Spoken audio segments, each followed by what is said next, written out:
Il se fait appeler Abou Abderrahmane. Ce Français a 38 ans.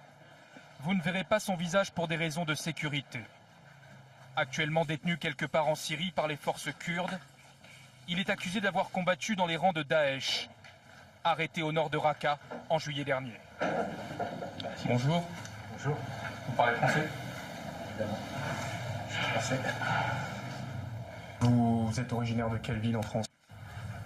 Bretagne. Je suis breton. De Rennes, exactement. Abou Abderrahmane dit avoir rejoint la Syrie en 2014 pour retrouver sa compagne, partie quelques mois avant lui, rejoindre le groupe État islamique. Du jour au lendemain, elle est partie. J'étais tellement amoureux, j'ai pris la décision de partir et d'essayer de la retrouver. Qui vous a fait rentrer en Syrie? Des passeurs? Oui, il y avait une personne sur Facebook qui faisait rentrer les gens, oui. Mais quand vous êtes allé en Syrie, quand vous avez voulu rejoindre Raqqa, vous étiez conscient que c'était une organisation terroriste? Pardonnez-moi, mais vous êtes jeté dans la gueule du loup si votre propos est sincère. Oui, c'est exactement ça. Mais je suis venu pour chercher ma femme et rentrer chez moi, oui. Mais vous auriez pu alerter les services français, prévenir que votre femme était là-bas et pas y aller vous.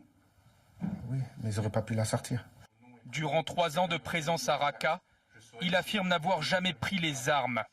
C'est sa version, évidemment. Vraiment. Vous n'avez pas combattu? Non, j'ai pas fait de combat, ni de... D'exaction? Aucune exaction, aucun combat, ni d'entraînement. Qu'est-ce que vous faisiez si vous ne combattiez pas? Ça peut paraître d'ailleurs difficile à croire pour les gens qui nous regardent, de se dire que vous n'avez pas combattu. On va dire que c'est ambigu peut-être pour vous, mais il n'y a pas que des combattants dans Daesh. Il y a quoi? Il y a des gens, il y a une structure. Il y a une structure comme une ville ou un pays, on va dire. Ce Français affirme avoir à plusieurs reprises tenté de fuir Raqqa, ce qui lui a valu d'être emprisonné, dit-il. Vous avez des barrages sur toutes les routes. Hein? Quand vous avez des barrages sur toutes les routes, ils vous demandent des feuilles. Vous n'avez pas de feuilles, ils vous mettent en prison automatiquement. Et ainsi de suite. Vous ne sortez pas comme ça. Vous ne faites pas ce que vous voulez. Ne croyez pas que tous ceux qui sont chez Daesh ont la pensée de Daesh. Hein. Arrivé ici, j'ai trouvé beaucoup de personnes qui voulaient rentrer chez soi. Évidemment que je regrette.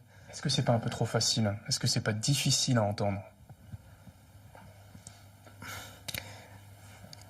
Quand on l'interroge sur les attentats de Paris ou sur la présence d'autres djihadistes français, les réponses nous paraissent plus hésitantes, moins sincères. Le 13 novembre, c'est une date qui vous parle? Non, du tout. Ça ne me parle pas du tout.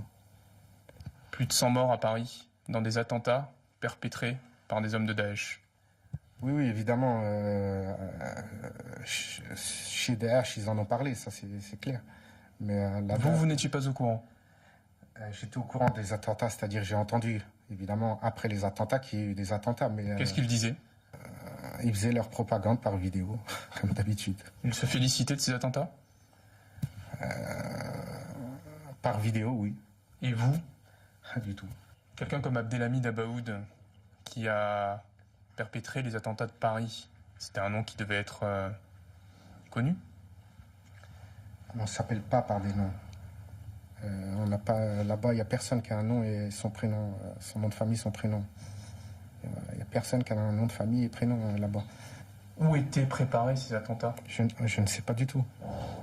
Vous pensez bien que c'est un système qui...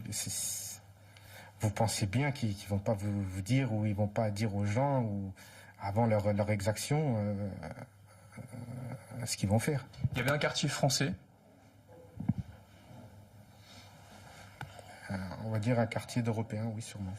Il y avait combien de Français? Vous en avez vu combien, vous? Je ne sais pas, j'ai dû peut-être avoir 50, 60 personnes françaises.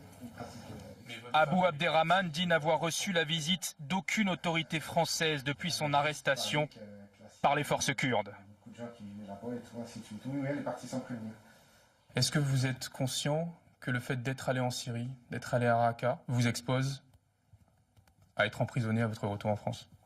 Justement, c'est ce que je demande. Là-dessus, j'ai pas Vous demandez quoi?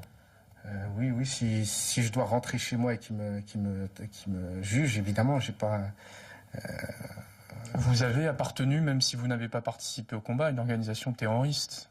Oui, s'il l'estime comme ça, ben écoutez, je serai jugé comme ça. Je n'ai pas de regret à ce niveau-là, c'est-à-dire dans le sens où je n'ai pas de regret. Si la justice estime que je dois être jugé pour ces faits-là, le fait que je sois sur leur terrain et que je n'ai pas travaillé avec eux, oui, que voulez-vous que je vous dise? Les forces kurdes qui ont capturé Abu Abderrahmane nous l'assurent. Ce Breton minimise son implication au sein de Daesh, comme tous les djihadistes, fait prisonnier. On retrouve à Raqqa notre envoyé spécial Arnaud Comte. Bonsoir Arnaud, pouvez-vous nous en dire plus sur l'homme que l'on vient d'entendre? Que va-t-il devenir? Va-t-il être jugé en Syrie ou rapatrié en France?